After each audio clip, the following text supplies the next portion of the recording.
Hi and welcome to the How to Shoot Hybrid podcast from Your Story Studios. My name is Jules and I'm on my own today. If you're new here on this podcast, we discuss photography, videography, filmmaking and topics around building successful and sustainable creative businesses. If you're a regular listener, welcome back. We really appreciate you joining us.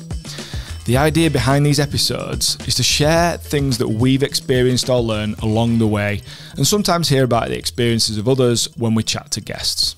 Importantly, we want to build an open-minded community to learn and grow, and we hope you enjoy joining us. So, like I've already said, I'm on my own. Lindsay's not joining me today. Mixture of stuff, really. This week's schedule has been a little bit challenging just because the last 2 days, we've actually been doing a filmmaking workshop in a secondary school, which is a nice little project that we do every year. We do that kind of subcontracted through another company that we've been working with for a few years. So that's really good because it gives you the opportunity to do something that you're not doing every day, rather than actually making things yourself for yourself / your clients. You are trying to pass on a little bit of the stuff that you've kind of learnt over the years to help open kids' minds. I don't know. I know it sounds like a little bit airy-fairy, but I think what it is it's not like a filmmaking workshop as in being at uni or something like that. Basically we have to make a film trailer to do with a Shakespeare play. This one was Romeo and Juliet. So they had to, within the space of just a few hours, they have to plan and prepare and film like all these kind of scenes for a trailer, and then we put it together and show it at the end of the day, so like all the year group get to watch this film that these groups have made. It's pretty cool, actually. I wish I could do more of it, but trying to get schools to pay for that sort of thing is not the easiest. So between that, doing that for the last few days, and then stuff going on with the kids, we just hadn't had time to, and weddings at the weekend, we hadn't had time to record together this week. So I'm recording this now. It's kind of a bit of a last minute one, but I wanted to make sure I did it. So I had a topic in mind and I thought I would discuss that, and to make it more interesting, I thought I would try and get some views from the general community. So earlier on I posted a poll in a handful of Facebook groups I'm in, and the idea was to try and see what other people thought about this particular topic. So I'm going to share a little bit of that, as well as some observations from elsewhere, things that I've seen, heard, or thought about over the years. So even though the title of the podcast is about the poll, it also, in reality, it's helped me to understand something else. So, previously on the podcast, I've shared about numerous times in the past where I've heard views from other photographers, videographers, other people in the industry that photo and video are and should remain completely separate. So, for me, in the past, that was a view held amongst plenty of people in the industry. I'm not saying like everybody, but I'm just saying previously I believed that that was the case. And obviously this is a podcast about both photo and video and how to do them together alongside each other, be adept in multiple skill sets as a practitioner so that you can offer both, do both. So I know I don't agree with that. I think that they aren't necessarily separate anymore. But like I said, I believe that there were plenty of people that still do or still did believe that they were definitely separate. But I've also seen many posts previously and heard of many discussions or been part of discussions where other photographers or videographers might have been annoyed. Let's say, for instance, that a videographer had posted a still from a wedding, or a photographer had made a video from a wedding. You know, so for example, you've got both photographer and videographer there, but the videographer posted a still maybe from that wedding, or the photographer made a video from that wedding. And so I know I've heard those discussions. I've heard people not being happy about that, or I've read people posting comments about not being happy about that and people discussing it. So I know that in the past has been a bone of contention, if you like, a hot topic, an issue. And it is one of those, so it's one of those topics that I've seen come up, and I'd say it's in the same category as workshop photographs being passed off, or workshop videos being passed off as actual real life weddings.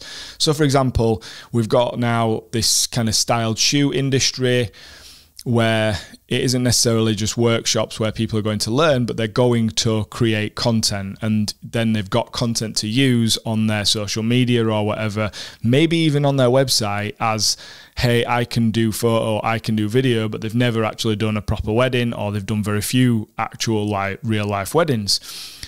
So they're not necessarily just going and getting experience. They are actually using those images or those videos as these are real weddings, and kind of whether they're doing it like by deception or whether they're just not being completely forthcoming about, hey, this was from a styled shoot, they are passing them off as real weddings. And there's been lots of comments or discussions around the fact that some people don't think that's appropriate.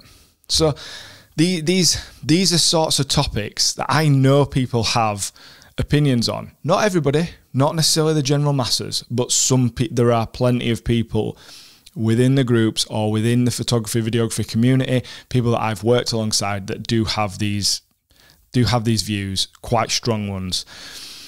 So that's kind of one of what led me to want to ask the question, the poll, or even discuss the idea that, you know, is it okay to post photos as a videographer? Is it okay to post video as a photographer? So I honestly believed before today that there were many people in the industry who were quite precious about someone sharing something that wasn't their primary role at a wedding. And mainly because of social media and how much content people feel they need to post, I wondered and posed the question, if a videographer posting a still from a wedding would upset a photographer, or a photographer posting a video, you know, like an edited reel, for instance, from the wedding would upset a videographer.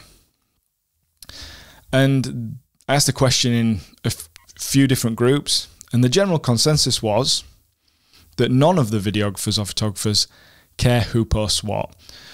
There was literally one person that answered. They stuck their neck out in this group of people. It was a decent chunk of people. And they said that, no, it's not cool. And, you know, we're talking altogether, if we add all the groups together, well over 100 people will have been, well, probably a couple of hundred maybe, will have answered the polls. And so they said that, no, it's not cool. And everybody else basically said the highest number was that they don't care. They don't give a shit. It was not even a thing. The next highest was that the lines are blurred, because now photography and videography have come so close together. It's not really a case of you're a photographer or videographer anymore and you just post that type of content. It's blurred. And then the rest pretty much said they think it's cool to post whatever, and there were a couple of other added answers, some just for the pure comedy factor and some because they had a different opinion. And there was a couple of people that posted some comments to provide like context as to how they feel, which was great. And I'll be honest, it was interesting and enlightening, and it wasn't what I was expecting. I was expecting more people to have an issue with it. And it's not because I'm trying to, you know, stir something up. It was like an honest thing of I was wanting to gauge the general consensus of how people feel about it. And I just thought there'd be at least a handful of people who thought that it was out of order to be posting something that wasn't your primary role at a wedding. So what I actually learned from this, or what I'm going to take away from it, and this is the real reason and learning behind that poll, if you like, is that hybrid is actually cool now. Like the whole thing that I thought where people were less open-minded, if you like, about someone doing both photo and video, creating both photo and video, posting both photo and video, advertising and offering both photo and video. Basically, no one cares anymore. If you're a photographer or a videographer, if you offer both, it's cool. And that's great. Wow. Like, I've honestly felt like for the last few years, you know, that I was doing something that was a little bit frowned upon in the industry. And it's only recently that I've thought, do you know what? It's about time. Like, things have changed a lot, and I think it's about time that, you know, I just was kind of cool about being, you know, yes, I do both, and I think that's the right thing to do. And it was just really interesting to actually, so I got quite a lot out of reading the answers to that poll, even though pretty much everybody's answer was, I don't give a shit, it's none of my business. Like, you know, it's nothing to do with me, why would I have an opinion on this? Well, if people feel like that, that's great. But going back to the question of whether a photographer should post videos or a videographer should post photos on social media and things like that, I thought it's still worth having a bit of a discussion about, because there were a couple of comments, only just a couple of comments on there that were quite helpful, and it did actually mirror some of the things that I would say are considerations when a photographer posts videos or a videographer posts photos. So I thought we'd go through those. The first one is context. So does it matter what it is that they're posting? What's the thing of? So if someone posts a photo, if it's a videographer who posts a photo of a styled object, for instance, or a photographer posts a video of, you know, the stationery or the cake, something like that. Think of it as like a benign moment, something that's not key or important to the wedding. You know, that's not really upsetting anybody. That shouldn't upset anybody. There's going to be plenty of other vendors at the wedding posting those. But what if it's quite an intimate? What if it's quite an intimate or important moment? Like, what if it's the reveal of to the dad?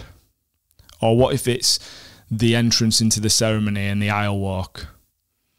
What if it's the exit from the ceremony, or the confetti, or the first dance? Or what if it's the portrait session? Like, what if those banging portraits, the sunset shots, right? Think about it. Like, what if the videographer takes a still from the portrait session and posts it? Is that cool? Like, yeah, I mean, it might be. But that's very different, isn't it, to posting a photo of the cake, for instance. Same with, like, what if the photographer is taking a video of the dad's reaction? And for a videographer, and it depends on your style, but for me, that's quite an important moment to capture on video, because if it's not a good reaction, if it's not particularly emotional, then it's neither here nor there. But if it's a particularly emotional reaction, those are some of the most powerful moments to be captured on video. Ones that, you know, when you give that to a couple, when you give that to somebody who you know, the person whose dad that is, that's going to be very moving. That is one of the reasons I believe you are hired as a, let's say, a videographer or a photographer, but let's just in this say videographer, is to capture that moment and capture it in video as best you can. And if you capture that really well and it's perfect, but then the photographer captures it on their phone at the same time as getting photos of it and then posts that somewhere, so the bride's already seen that moment in video, you know, it doesn't really matter how they've seen it. Them seeing it is going to be the key.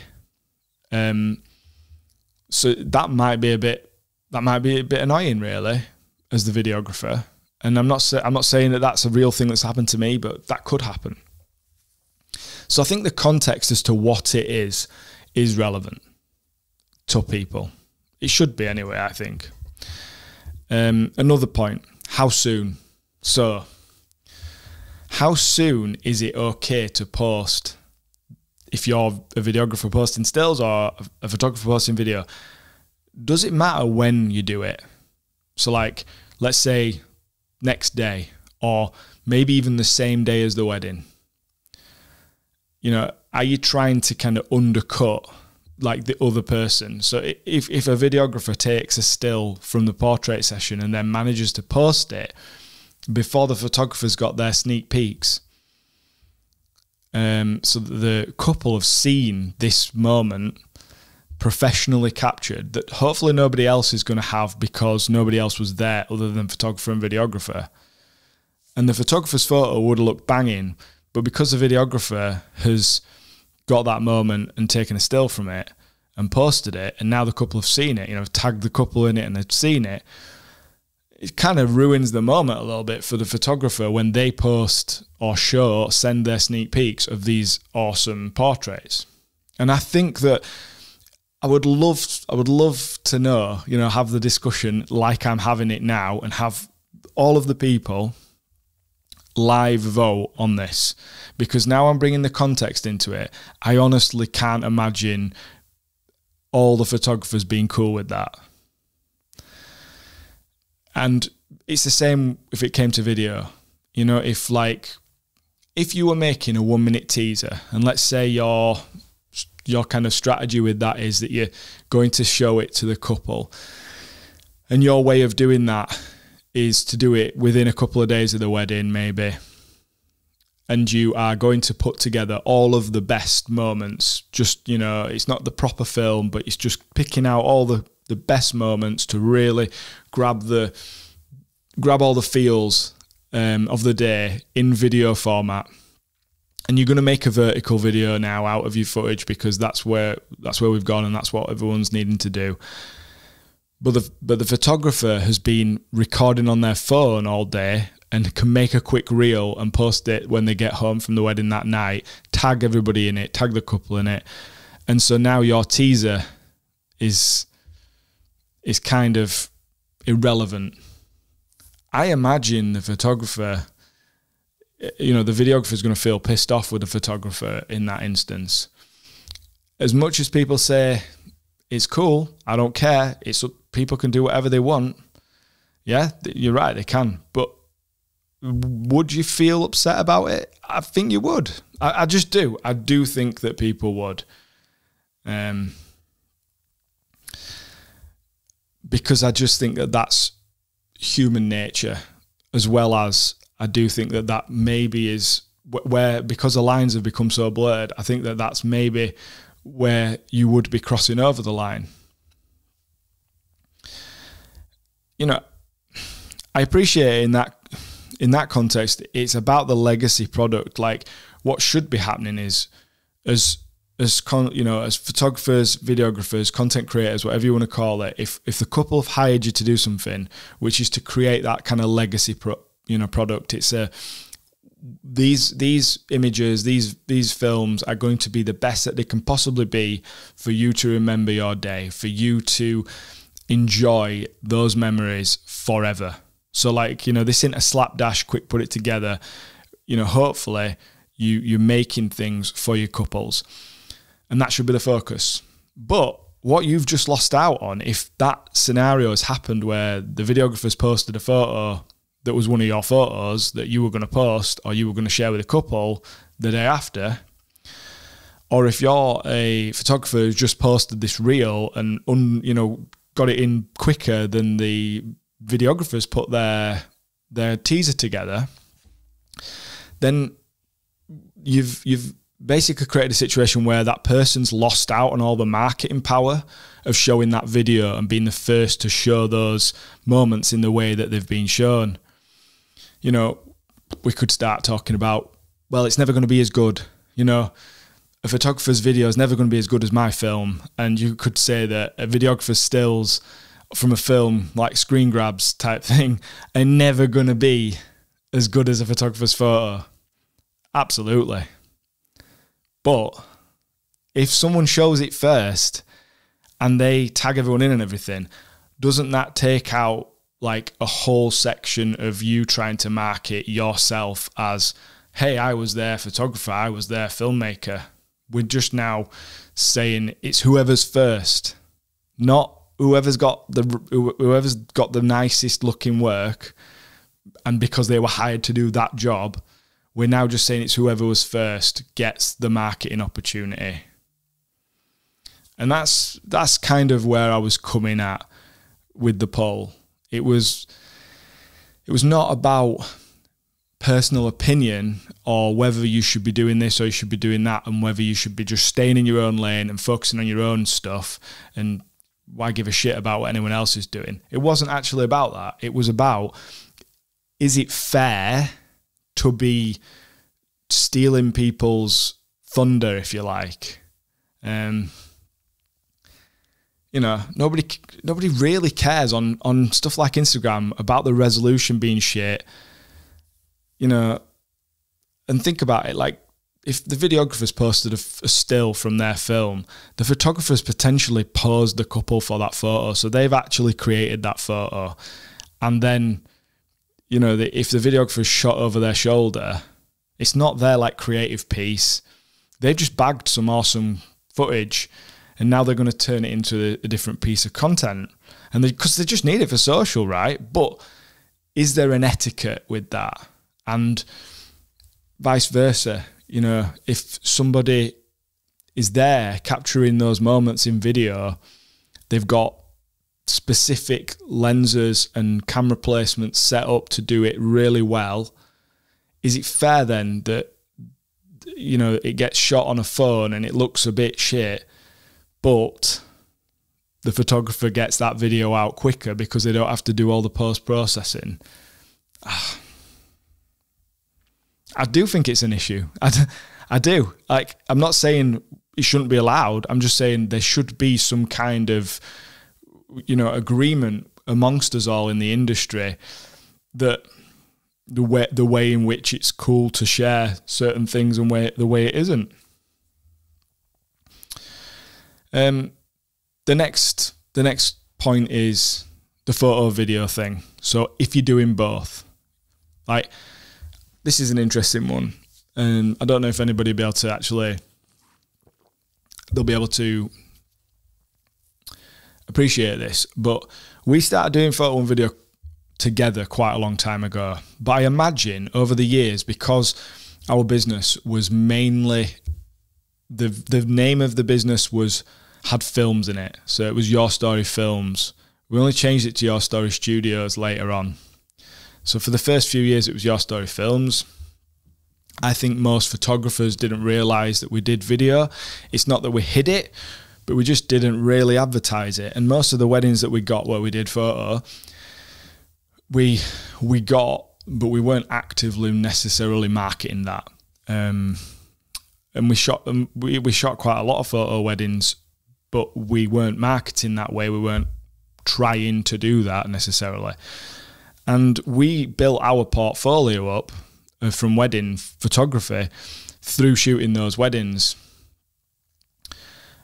But I think some photographers that we've worked alongside over the years, when they found out we did photography as well, I think they probably believed that we built up our photo portfolio at weddings where we were a videographer and we were sneakily taking photos. I think that they believe we were doing that.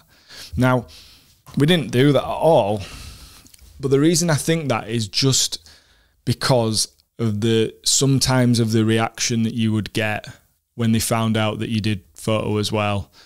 And this is the reason we've never really posted stills from videos.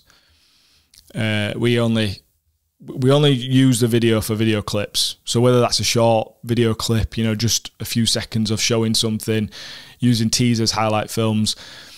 But the stills that we post are photos that we've taken from weddings. And the reason we've kind of stuck to that is because we wanted to be clear about what we were shooting. We shot the photos at this wedding. We shot the video at this wedding. We weren't trying to kind of blur or trick anybody. And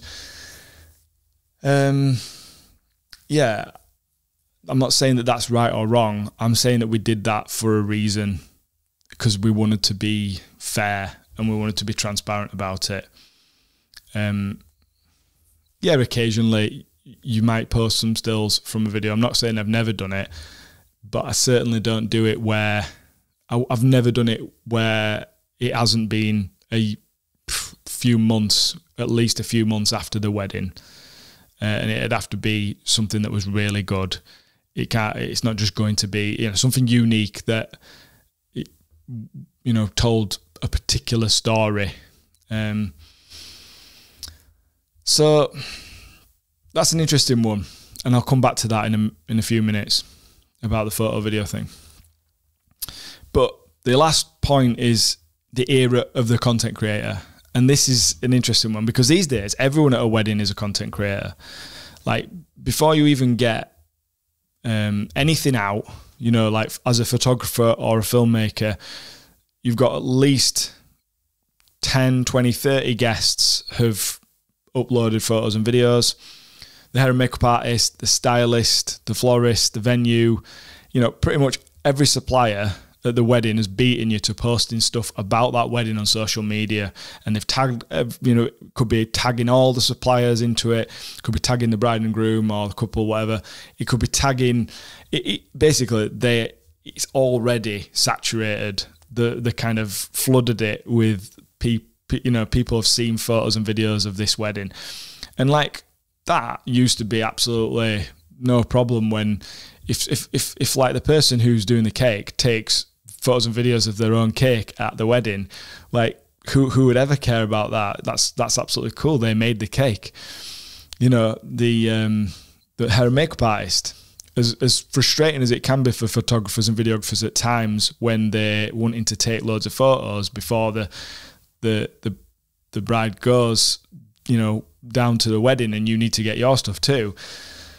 Even though it could be annoying, they've done their hair and makeup. They should be able to take photos of it, obviously. But that's not really where it is now. That's kind of where it was, and anybody would think that was cool. But now we've got a situation where there's plenty of people, hair and makeup artists, that I see kind of, if the ceremony's in the same place as where the thing, that they'll come in and they'll start like getting content from the back of the ceremony room, or, you know, they'll be following the bride into the ceremony. Again, I'm not saying that's wrong. I'm just saying that's kind of, you know, we're in a weird place there where, you know, not only have we got all the guests with their phones out getting stuff, we've now got like, there's someone from the venue and there's a stylist maybe there doing this, and everybody just wants to get the content. And now we might actually have another paid person solely there, hired by the couple, just to get there first with the best photo and video clips from the day. Again, it's on their phones. Do we care? It's not going to be as good as on my Sony mirrorless, but it's an interesting development, because I guess it throws all of this is mine, this is what I do, you shouldn't be showing this. It just throws it all out of the window, doesn't it? Because we've now got all these guests and all these people posting stuff way before we do. Now we've got somebody who's hired to actually create like photos and video clips and post them before we do. So, you know, it's kind of, it's irrelevant, I guess, whether a photographer posts video or a videographer posts photos, because everybody's just posting everything. And you might actually have this person capturing different types of content that they're not even editing. They could be posting reels and TikToks and stories that were shot over the photographer or videographer's shoulders from the entire day, you know, getting all like the same sort of stuff as what we're getting, but they're getting it on a phone, but they don't have to do anything with it. They don't have to process it. They don't have to download it. It's literally all there. They can putting it out lifetime almost. In fact, maybe they just should have a live feed from the wedding, and instead of like we'll just take live streaming to the next level and just live stream everything, like live stream the portrait session, live stream the reveal, live stream the confetti, like just have it going all the time. I can see that happening because I didn't think we'd be where we are right now. So it's totally possible that might be something that a couple want, and like be literally just sharing the whole behind the scenes live time with everybody. So let me ask, does this mean we all need to adapt the way we work before we become less relevant? I know, I'm not saying replaced. I know that people, like, you can never replace a professional photographer or a professional wedding filmmaker with somebody using a phone. You know, I'm not saying replaced. I'm saying relevant, because tech is only getting better, and people only seem to want things faster and faster, or they want more of it, or they want it to be live time. And you know, that is possible now. It wasn't possible before. And there are so many posts that I see on social media groups moaning about people not being able to get jobs or having to compete with cheaper photographers or videographers. And there's always been those, but they're posting now, they're moaning about like the stuff they've always moaned about, but they're moaning about more and more the fact that it's so competitive, it's so saturated. How am I supposed to compete with this? So if so many people in kind of the mass wedding market, and I'm not talking about the high end stuff, but the mass wedding market that most people are operating in, if there's so many people struggling to stay relevant and compete with what others are offering, it's exactly the reason I see the space for a single person or business offering both photo and video, rather than them all always been done separately. Or even, what if, you know, we all start offering content creation packages as part of what we do, and finding some kind of workflow to be able to post or deliver things in short form that isn't highly edited, that isn't polished, quicker, you know, like next day type stuff, so that you can actually compete with how things are changing. I mean, I'll be honest, if I actually looked at it, this isn't on my notes, but if I actually looked at it from a place of trying to improve a service to people, the idea that you actually have to wait for your edits in this day and age, when we've got AI editing, we've also got cameras that if you know how to shoot, you could shoot all in camera and deliver JPEGs out of your camera. You know, you wouldn't have to do as much editing and they'd still look amazing. You could do that, and that would be far better than what someone could create on their phone. Why isn't that a thing? Why aren't people doing that? And I'm not suggesting that we should be doing that. I'm saying, but why hasn't that become a thing? And that could become a thing, couldn't it? Why, as AI becomes even better in cameras, so let's say we don't need AI software that we use our Lightroom catalog to plug into with our raw photos. What if the camera's got that kind of capability built into it? What if it can already select good and bad photos and cull for you? What if it can select, or what if it can do the types of edits in camera that are being done in AI software? Are we really that far away from that? I don't think we are. And so over the coming years, does that mean that we have to start thinking differently about the processes and workflows we have, rather than having this protracted process where we bring the photos into the computer and we have to upload them into a piece of software that then we're going to upload that into a cloud-based AI software, or we're going to have to manually edit all those images and add presets and then tweak the presets and then do manual masking and edit things to be specific. What if we don't need to do any of that? What if you could just deliver photos out of your camera? Now, you're still giving the same value to the couple. You're still delivering this product. But does that mean that you're not doing as much work? It's not taking you as much time, so you should be able to charge less for that, and the couples won't want to pay the same amount because there's not as much work goes into it? Or does the fact that you're going to be able to deliver so quickly actually improve the service and make the price even more, make the value of the product even higher for the couple? Therefore, if someone can deliver the whole thing in it, I know there's plenty of people who will use something like Imagine AI, and they will add those photos pretty much edited. They might have to do a few tweaks, but they'll have them pretty much edited the day of the wedding or the day after. But they might actually hold off a couple of weeks to deliver the full gallery to the couple, because that looks like it's adding value, as in, hey, I've spent some time on this. You know, you don't want the couple to think that you were able to edit those things in a short space of time. But what if that actually was the thing they wanted? Which I do think that's probably what people would value more these days. What if you could deliver it really quick? So this is how I feel about it. And it is mirrored by what a few people have commented from the group polls where the question's been posed. And I think it's about being respectful. I think there still is an etiquette, even though people aren't really maybe acknowledging that or haven't acknowledged that much today, apart from a couple of people.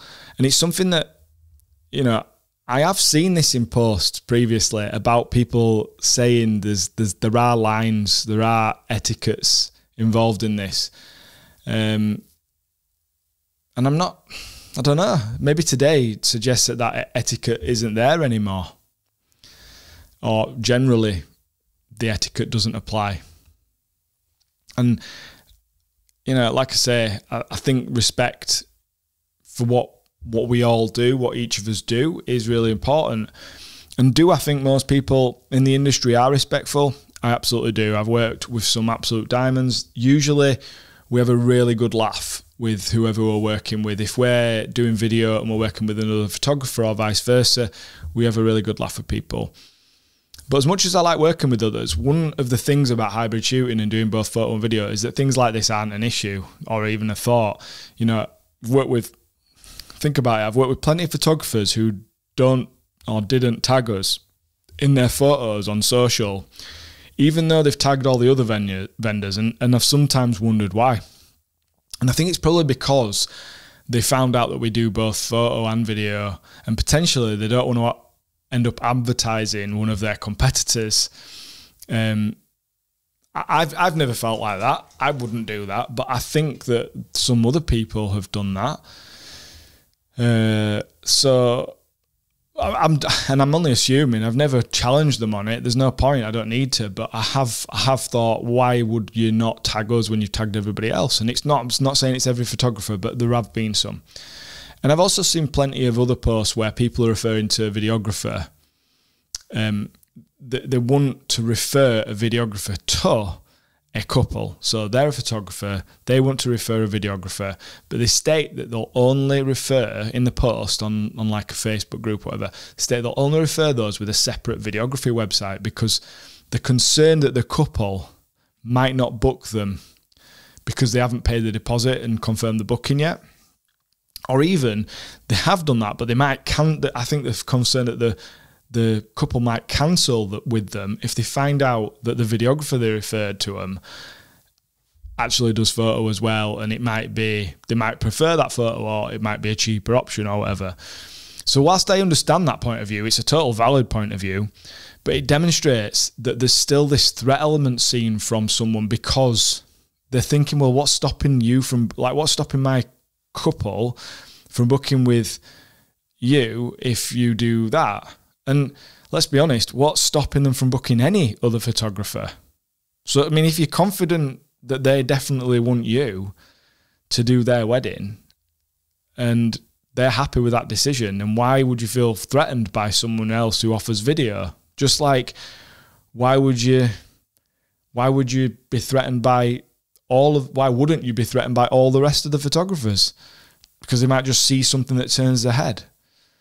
And I would assume it's because there's a lack of trust, and people feel like that some people are a bit immoral and they might steal the booking.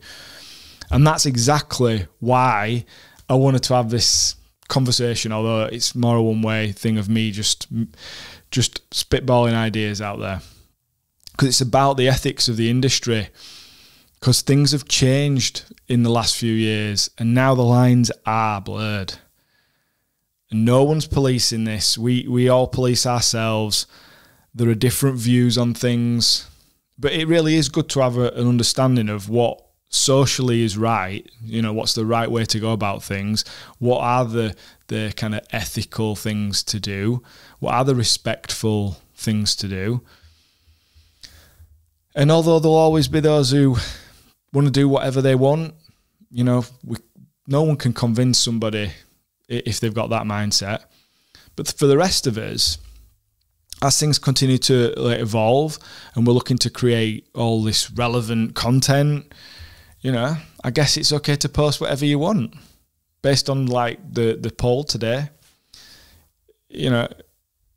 And that's really good for me to know personally, because I know I can create shitloads more content now from weddings, because I don't have to feel like it's unethical to post it anymore. I'm not 100% sure I believe the overwhelming views people gave today, because it definitely contradicts things that I've heard previously. But I guess if things are evolving, maybe people's views are starting to evolve too. Maybe photographers and videographers aren't as precious over the content anymore. Or maybe the ones that do feel like there are still boundaries didn't fancy sharing their opinions on that. Who knows?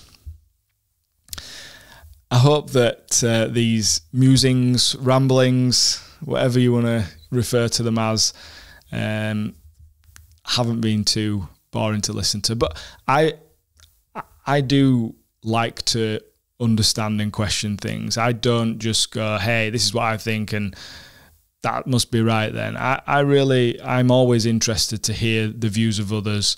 It's almost, you know, it's almost a positive thing for someone to say something that you hadn't thought of, or change your opinion on something because they expressed a different view. I think that's one of the best things about the world we live in. So that's why I wanted to think about this and talk about this. And yeah, I think the conclusion is maybe it's okay to just post whatever you want and it doesn't matter anymore. But let me know what you think. If you've got a different opinion on this, I'd love to hear from you. You can drop me a DM on Instagram at your.story.studios. Thank you for listening to the podcast.